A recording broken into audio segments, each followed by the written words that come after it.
Treba da ги прашате колегите што им ги врати автобусите, што не им ги дале, што ги легитимирале пред да влезат у автобусите. Значи тоа треба да ги прашате луѓе што доживеа кога тргнуваа са Бајле. Тето уште вчера под притисок сите агенции, оние што располагаа со превоз, со автобуски превоз, ни откажа. Така да дојдени сме со возила и со редовните автобуси. А сепак дојдеме околу 150 луѓе од тето.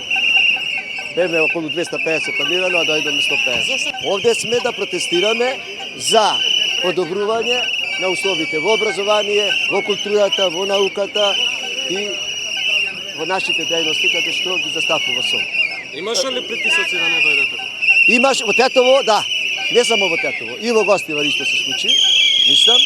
Имаше големи притисоци, така да од поедини представници, од поедини партии кои што ги знаеме или јесе членови, воопшто не дојдоа. И меѓу нив и од председателите некои. Јас сум од регион Струмица Радовиш. Од Струмица немаше притисок, а од Радовиш нема ни еден колега. Значи, дури па и председателите не се дојдени. Сега вие сами заклучите. Кои се тие што притиска? Што мислите, кој? Кој може да притиска? Работодавачите? Кој е работодавач? Директорот и другите структури. Значи, од цела општина да нема ни еден представник, а претходно да вела дека имат проблеми на работата, тоа не знам што може да каже, дека сигурно дека има притисок, ама не сака никој да каже.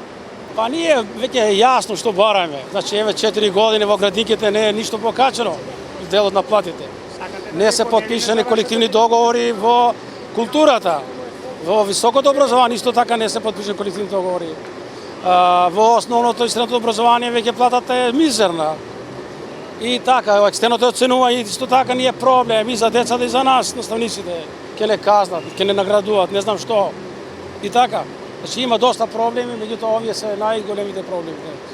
Страшни притисоци во другите региони. Од директорите и од другите институции. Заради тоа и немаше одзив од полно други региони. Притисоците во другите региони беше страшен. Ги нема овде, им откажува автобуси, самите превозници им откажува под надворешни притисоци. Саботажа на секое место и во секое време. Преку ноќ директорите, голем дел од директорите ги викаа колегите и по мејл и на телефон, зашто сигурно има и електронски белешки. Забележени ќе видиме колегите колку ќе бидат достоинствени тоа нешто што да го предадат во јавност.